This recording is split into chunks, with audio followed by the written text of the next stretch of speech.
All right. Hey, welcome, guys. Thanks for being here. It's a lot of you. Cool. So we're here, ETHCC, right? Card Studio. You're wondering, well, zkholdem, I thought, right? So Card Studio is actually the makers behind zkholdem. So let's get into it. First, we're building the on-chain card and board game layer for all of Web3, okay? So what does that mean? We'll get into it. But first, who am I? So my name is Michael Rippe. That's me in the picture. And I'm right here. So I'm the Chief Communications Officer at zkholdem. And a little bit about me. That means I handle communications, partnerships, business development, a little bit of everything. I think everyone kind of understands how it works here when you work at a company. Where am I from? My Web2 location, Los Angeles, California. So it's a long way from here, but glad to be here. I went to school for business.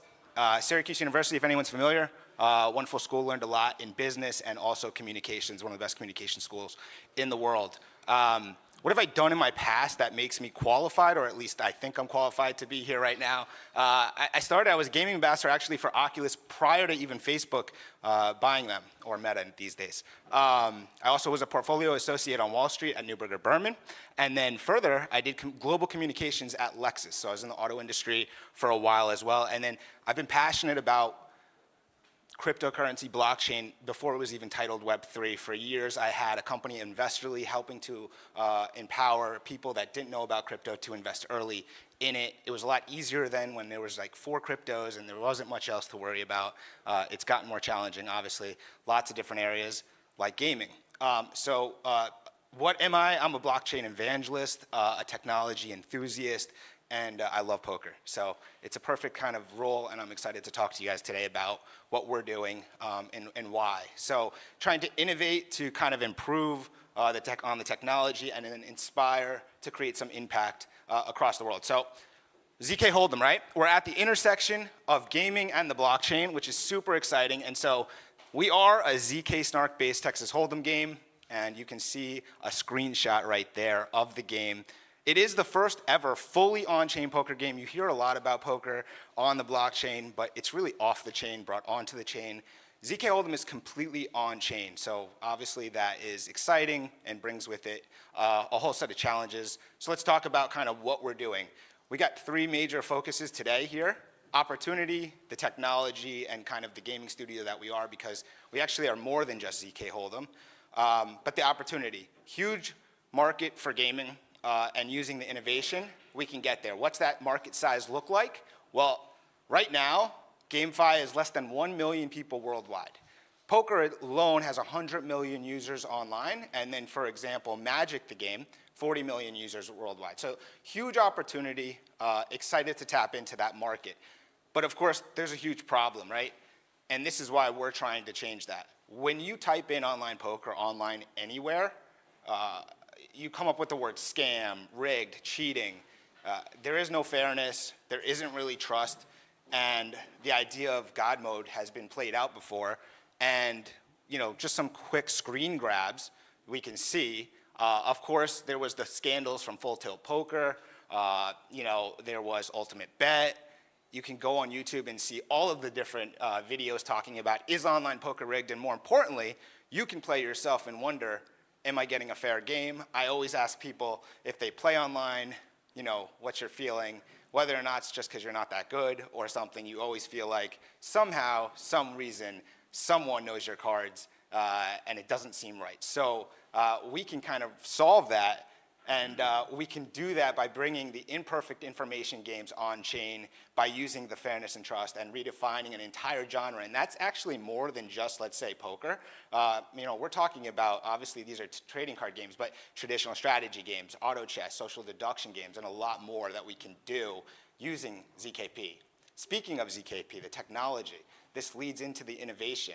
So zero knowledge proofs, maybe you know, maybe you don't. You've probably heard. It feels like it's a hot name and a hot topic inside of blockchain these days. But just a refresher, it's cryptographic protocol allowing the prover to prove to a verifier that they have the knowledge of a particular piece of information without revealing the information itself. Super important, and it makes a lot of sense when you think about the cards that you'd be holding in a poker game. ZKPs work by allowing the prover to demonstrate the validity of a statement proving your cards without revealing any additional information about the statement. So they can't know your cards, but they can know that your cards are there. There's tons of research on this stuff, even higher level than I could talk about, but really mental poker is kind of how our chief technologists and scientists developed our ZK Shuffle technology. And so it's really about how to dishonest players play an online game of poker without needing to trust one another. I would highly recommend, if anyone is interested, to dive into that specific research and learn a little bit more about it. Our solution at zkholdem is the ZK Shuffle. This is really what powers zkholdem and can power other games, TCGs and stuff. 3 core functions of ZK Shuffle, which is a smart contract for decentralized, fair, private, dealer-enabled, fully on-chain card games. So the way we do that is there's 3 basic key functions. We have the ZK Shuffle, the setup. This is all in the smart contract, where each player is going to generate a private secret key pair, collectively generate an aggregated public key, and using all of the players' public key. Then you encrypt the technology, and this is how you shuffle the deck that you're going to use to play that game of Hold'em. And then every player will take their turn to call the shuffle encrypt, and then conversely, you'll deal the cards to each player by each person decrypting that same function. So that's how you get this dealing of cards that are completely using the ZKPT technology. And so if you want to learn a little bit more, not too small, I thought might be a little bit too small, but you can actually see. So in this example, we have Alice, Bob, and Charlie. This is really how it works specifically. Quick six steps. So each card has 3 locks after the round of encryption. And you can see, let's say in this example, Alice fetches the encrypted card and then decrypts using her secret key. She then submits that decrypted card on chain along with a ZKP for the validity of the decryption. Following that, Bob then fetches that partially decrypted card, and from there, Alice on chain decrypts the card using his secret key. And then after Bob is decrypted, it continues. He submits the decrypted card over to Charlie, the ZKP of proof of validity and decryption on chain, and then Charlie does the same. So he fetches the information with only his lock on chain, and he can use his secret card to see his card, secret key. The keys here are amazing to think about, but really here's some of the impediments or some of the challenges that we face and how we get it done. So really we're combining high performance with low cost. These are some of the speeds if you're really into detail. We use homomorphic encryption, which is ensuring the sequence of encryption and decryption not affecting the final result, but we use the Groth 16 proof system with zkholdem language. You can see kind of the proof in the time frame and then some of the constraints. It's a little bit more technical. But some of the game stats we've already used. Let's get into some of the stats here. These are a little bit outdated at this point because we've been improving and we've been moving forward with the product. But 5 to 10 seconds per dealing, and this was tested and used on Arbitrum and Nova, depending on the number of players, of course, and then the gas per game was about 10 cents. And then conversely, our community has grown quite considerably quickly to over 12,000 people in our Discord and 50,000 members are following us on Twitter and playing, which we just had a first week testnet participation with over 90,000 individual participating addresses and then 45,000 individual visiting IPs, which was super exciting for us, and over 16,000 games played in the first week of the testnet, which we have launched a couple testnets, different chains. What is the long-term goal at Card Studio and for more, importantly, not just zkholdem, is we want to be the decentralized card game platform. So that's zkholdem as our first game, and then other games as well. And I'll debut a quick teaser of a second game that we're coming out with shortly towards the end. But just a thought, you can think about games that we can use our ZK Shuffle to make, and you can think about games like Magic, Hearthstone, Uno, and there's a lot more. Of course, we want to make sure we get zkholdem correct first before we go on to longer-term goals. Here I actually want to show you guys a quick 2-minute demo of the actual game. Let me see here if I can get this video to work.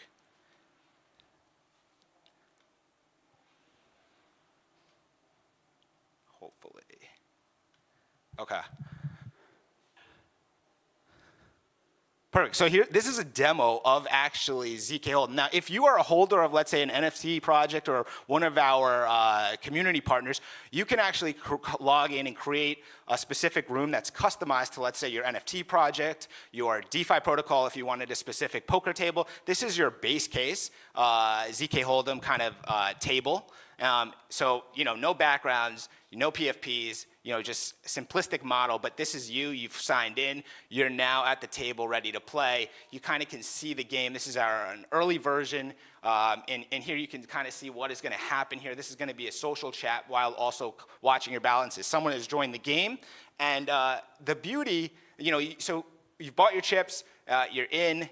The beauty of the game is that you don't have to do anything for transactions each card.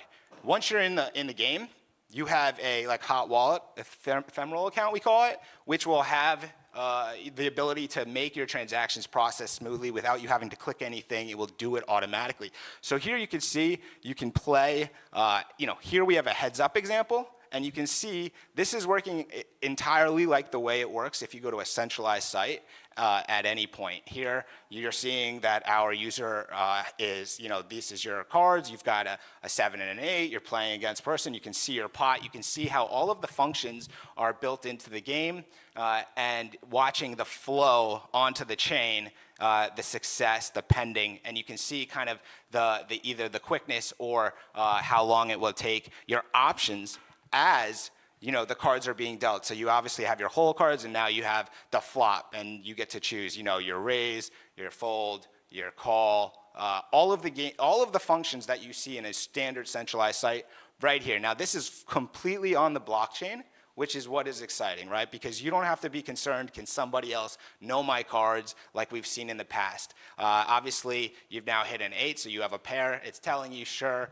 whatnot. This is completely a reminder, like I said, as we watch each transaction going through, right here in the bottom left.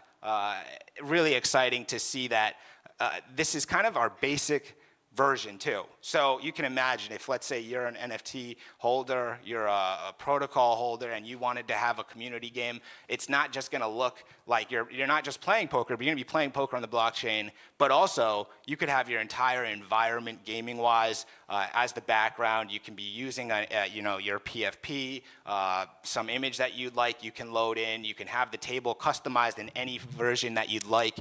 And so here you see the winning hand, how it's announced, boom. That's one quick demo example that we did probably maybe a few weeks ago. We created that. If you're actually like, hey, I would love to do that myself and I would love to play, the beauty is you're gonna be able to do that today. Not in here, unfortunately, but today you're gonna be able to do that.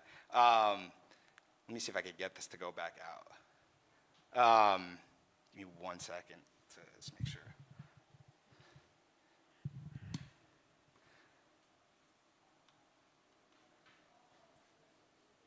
It's hard because I don't read French.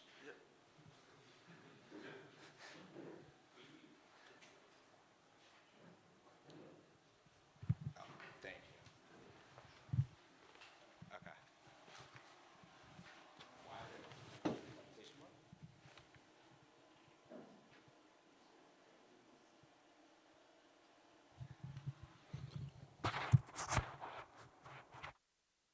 Can you put it back to the presentation mode? Without the side, just the presentation mode.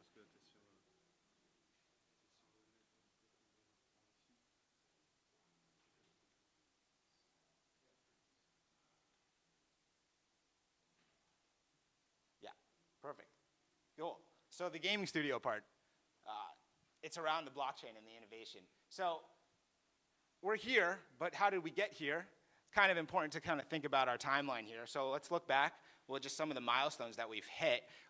November of 2022, so almost a year ago now, but we demoed at ETH San Francisco Hackathon, and we won a number of awards and prizes from ApeCoin, Best Integration, ENS Integration Bounty from Scale, Best Metaverse Gaming NFTs, Optimism, Best Bedrock OP Stack, some others. That was really exciting, and that kind of started us on this journey that we've taken, which started with a UI revamp at the start of this year in January, and then moved to our first MVP, which was on Arbitrum Gurley at the start of February of this year.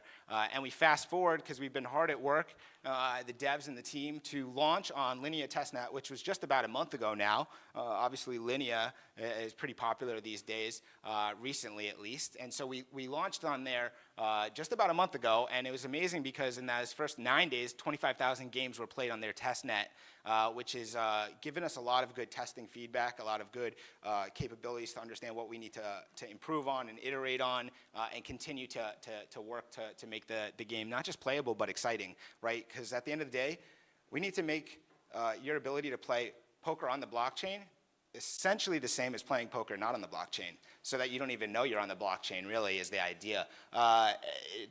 July 6th, we launched our roll-up beta, and then now we're here today, just a couple weeks later, finally talking about the product at ECC, so it's exciting. And then a little bit kind of further out the journey, which we had private rooms starting last month that you could play zkholdem. Game flow kind of being built in this month. We're going to be introducing the tokenomics and the tournament edition, right, where you can play in tournaments and stuff later this summer. As we unveil V2, version 2 really of zkholdem, will come out next month or so as we continue to add some features to the game. Some of those customized backgrounds will add some more skins in and make it much more enjoyable, the experience from a UI perspective and UX. As I said, then the tournament, which is going to be really exciting because you could play general tournaments against the communities that maybe you already play poker with, and then conversely, we'll move forward, and towards later this year, we plan to do some other versions of kind of card games around poker and heads up and kind of war and some fun stuff. And then later, at the end of this year, is when we're going to do our TGE and airdrop. So a token is in play here to come later in the year, which will have actually a dual model, and I'll get to that in a second. This isn't too important, but I just want to share a little bit of kind of like how we think about this go to market. One is to talk to people, get out there outside of the digital world and get to the physical places like here. But really, we introduced the game in Austin at Consensus in the States, which was fun.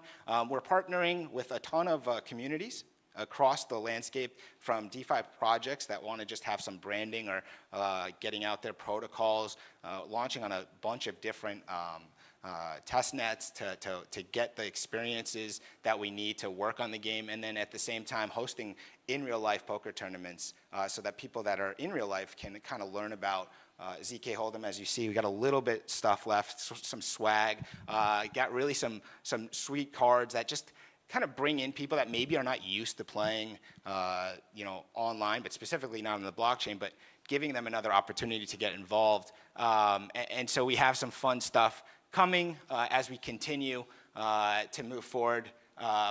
You probably think, like, how do we think about the money aspect, or how do we make it continue to be successful longer term? And so kind of revenue model looks like 3 different ways right now, from a ticket fee to a service fee to in-game items. So kind of like the tournaments are one way that we think about this.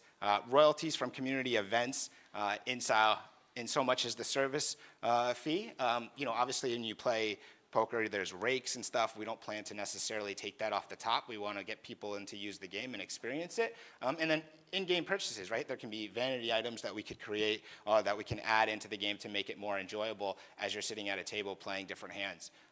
And then I talked about later this year we plan a token launch of some sort. We're still working on it, but the way we look at this is like a dual economy, two sides. And so first, zkholdem. We have the utility token, which is chips. It's a non-transferable ERC20 used in the game, and you can have a daily free claim, so it can be used for proof of participation, so you playing some hands. And then also we're thinking about the idea of proof of skill, right? So some people like to play poker because they're really good. Some people like to play it because they want to have fun, they want to get better. So there's sort of 2 ways that you could look at the chips utility token, where proof of participation, you're playing a lot of hands, you're earning some of the token. At the same time, we're getting some good feedback on what is working, what is needing improvement.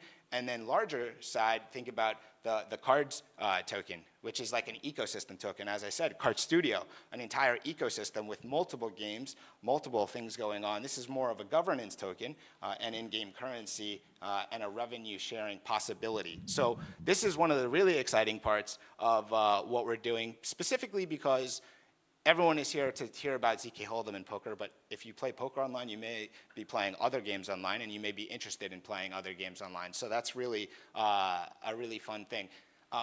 Some of the communities that we've partnered with, and this is just a few of them actually at this point, but pretty awesome. I mean, the ETH Lizards, Arbitrum, EasySwap, Link 3, Linea, Caldera, Blade DAO.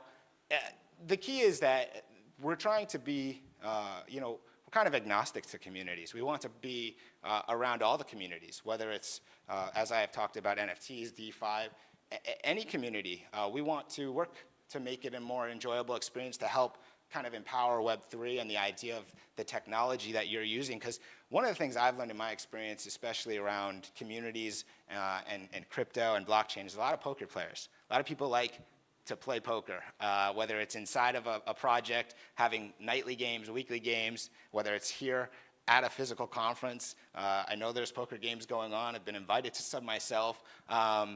And so we're really interested in the community partnership. So if anyone is in here right now in a community and is interested in setting something up with us, we'd be happy to talk more about that. But really, it's been a pleasure to work with some of these communities. We are often doing things now digitally, and by that I mean like in our Discord, on Twitter, to do AMAs, to talk to these projects, to learn more about the projects while also showcasing what we can do together. And so here's a quick little example of some of our partners and some of the tables that we've already created, customized skin-wise.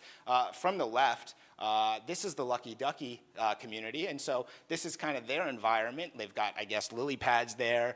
Each of the players has got their PFP up there. The cards are customized for Lucky Ducky. And then as you move forward, this is the ETH Lizards community. And then we've been actually creating some mock-ups, some other bigger projects that you could see, like a Zuki community, the Bored Apes, the Mutant Apes. And you can see how these environments match the environments that these projects live in. And so the beauty is we can keep creating these. In fact, we don't even need to create them. Designer, developer teams from these projects can create them. And so there's a lot that we can develop and build out. And you can just see even the detail, whether it's from the basic demo that I showed you through to like social chat layers that can be built into the game, the different designs and how it's really unique. So this is really kind of the evolution of how we will continue to move forward. And you can see that there's really customizable areas all across the entire interface, which is super exciting because that part is kind of easy to do. It's the back end, which is pretty impossible as far as creating the on-chain game experience for Texas Hold'em. Just the zoomed in version in case you couldn't see, but here's the ETH Lizards, one of our first launch partners, and this is their table playing a game. Really fun, and you could see why maybe if you're in one of these communities that's playing regularly on a centralized site and you don't get to use your avatar and it's whatnot, you may be more inclined or more intrigued by this option. Or think about when you start the merging of different projects in a tournament, or you're at a table with different PFPs, and you can see how it sort of takes that Web3 ethos and brings it all together. One more, this is the Lucky Ducky one, zoomed in, you can see the detail is wild. I mean, even from the cards that they're being dealt, so it's really cool to see where we've come. This is our team outside of me that's not here right now. These are some of our co-founders. Arnold, 7 years senior game designer and producer at Tencent. He shipped the Tencent Texas Hold'em international version, which is really exciting. He's incredibly smart and is able to put together all of the new designs and everything very quickly. Of course, Henry, another co-founder, formerly from Parallel Finance and also Paraspace and Tokamak. And then Bruno, who is our cryptography, he's got a PhD, ex-Facebook. He's really the one that has designed the smart contract and does all of this stuff that I have no idea how he does it. So big shout out to Bruno and stuff. And this is the fun part. I know we're here right now, and I showed you a demo that we created just for this moment. But if you want to actually demo and play a few hands of ZK Hold'em today, you can. We are going to be at ZK Day from the Manta Network, and I think that's going on right now. Actually started through 8 p.m. today. This is the location. If you're there, there's lots of projects going on there and stuff, but we will be over there. We've got laptops set up for everyone to come and play some hands. You don't need anything. You just need to come and show up, and you can actually play a hand yourself. You don't have to watch a demo. You don't have to see it and think, I wish I could be doing this right now. You can experience it and see the most updated shipped version that we have as far as today. And I said I would tell you a little bit about a second game that we are working on. And so here it is. This is a screen grab from the second game we're working on. It is currently a fully on-chain Hearthstone-like TCG game. It's using expandable card collections and really focused on the Web3 culture and tying in some community-specific races. I don't want to dive too much into it because this is about zkholdem, but we are hard at work at a second game and thinking about kind of the future of Card Studio and what we can do. Finally, I saw some of you with your phones, but this is really cool. If you want to get in touch with either me, this is my information, but more importantly, that QR code will not take all of your crypto. It will probably give you the information you may want to link up with us. This is going to give you the links to find us on Discord, Telegram, Twitter. You can ask any more questions if you have any suggestions, thoughts, ideas. You want to give us some feedback, your media, and you want to have a conversation, anything. You can even set up an interview or a conversation through Calendly with the team. We'd be happy to share some of our presentations that we've shared with some investors and to answer any more detailed questions that you may have. So yeah, that QR code will get you any further information after this presentation, which is now complete. So I really do appreciate everyone being here at ECC and taking their time to talk to us, or at least listen into ZK Hold'em from Card Studio. So thank you guys.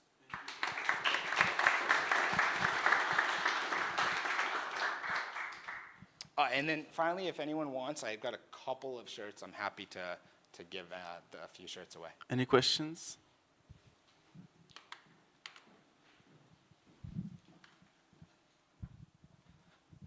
Hey, I have a few questions. So in like Zynga poker, not Zynga, let's say, I'm losing the name of the card games, but anyway, they have certain mechanisms that are in play for people who are collaborating and using bots. How does that come into play with your product? Yeah, that's a great question. It's a question that I think we're still trying to work on as far as how do we handle multiple players at the same table, or you're playing multiple hands. I don't think I can't give you a direct answer right now that we have that completely figured out. We're working on things such as like where if you're at a table and you're feeling like something is suspicious, you can make a note of it, and then we can have a team of let's say there's a community team of users that will be kind of watching this and flagging certain wallet addresses to take note of them. But as far as the bots issue, I don't think we have an answer to it completely. At some level, because it's completely on-chain, we won't necessarily be able to solve everything right off the bat, but it's something that we're constantly thinking about and trying to work on. Okay, and each, so for example, you have the flop, the turn, the river. So that's going through the blockchain. Is each transaction kind of being processed? Like, is each move, so for example, if I check, is that being submitted to the blockchain and then the result of all of these will load the next card, or is it kind of like preloaded and then like it's all determined? Like, I'm just trying to understand better how that works. Yeah, so basically each hand completely on chain and each move on chain. So each one will be a transaction. Okay, cool. Yep. Thank you. Thank you. Yeah, a follow-up to that. So you said each move would be on chain. Would that mean like if I fold, do I have to wait 12 seconds till the next player can make a decision, or is it? Well, so it's not 12 seconds for sure. I think on chain, but yeah. Yeah, I mean each actual move that impacts the game in hand is on chain. So the key is, like you say, 12 seconds. Really, the key is that as we launched already with Arbitrum, Gurley, Nova, Linea, we built our own roll-up. The idea is to completely make the efficiency and latency issues come as tight as possible. So it's 1 second, less than seconds, and building our own customized chain and roll-up to try to make that as seamless and as quick as possible. So you don't deal with that where you're just sitting around being like, why is it taking so long? Because I understand. No one is going to want to play a clunky, taking forever type of game. Absolutely not. Okay. But on Gorley, it would be you'd wait for the full chain. Yeah, and so this is one of the things that we've learned through some of the testing and being on some different chains also, is that clearly, network congestion can play a role in how long it takes for transactions to process. And so we're constantly innovating and improving our rollup and then trying to build our own chain, even like a L3. Cool. Oh, no, I mean, I think it's good that it's every move is a transaction. I'm just curious how it... Yeah, and I think I want to stress that, right? There is a lot of people and products, and I'm not going to talk about them per se, doing poker. I mean, it's been tried a lot. You see a lot of stuff. I read a lot of stuff. It can't be done, or it's challenging, or a lot of the stuff that is out there right now, none of it is completely on-chain. A lot of it is it goes off-chain, comes on-chain, so it kind of defeats the purpose. Yeah. We're completely on-chain. 100%, everything is on-chain. Cool. And then, the other question is, how does the front end work? Is that like a static site, or is there like server-side rendering for things like that? Because my thought is like, it's revealing my cards to me. ZK, ensures that others can't see that, but it's the front end or the back end that is the issue there. That's just like a front end design. It's not linked in with the back end product. But is there a back end? Like how does it reveal the cards to me that are secret to me? Just through the smart contract. So it's like that's it through the smart contract, Cool. connection point. Cool. And then, sorry, last question. I'm hogging this. How is the randomness determined on chain? How is it random? Yeah. Just using the ZK shuffle smart contract. Okay. Right. So the encryption and decryption. Those are that's the exact point. Cool. Of randomness. Cool. Thank you. Can't see.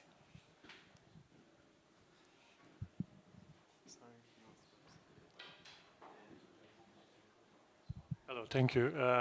Are you not worried about the regulations? Yeah, no, so definitely regulation. Thank you for the question. It's important to think about regulation, and obviously across the world, regulation is not the same, right? The laws here in France are not the same as the United States or in other countries. So I want to just say about regulation, very worried about regulation in the sense of taking it very, it's important to think about, I wouldn't be here if I was thinking I'm going to be in jeopardy. The idea is that we're making a free-to-play poker game that you can play on the blockchain.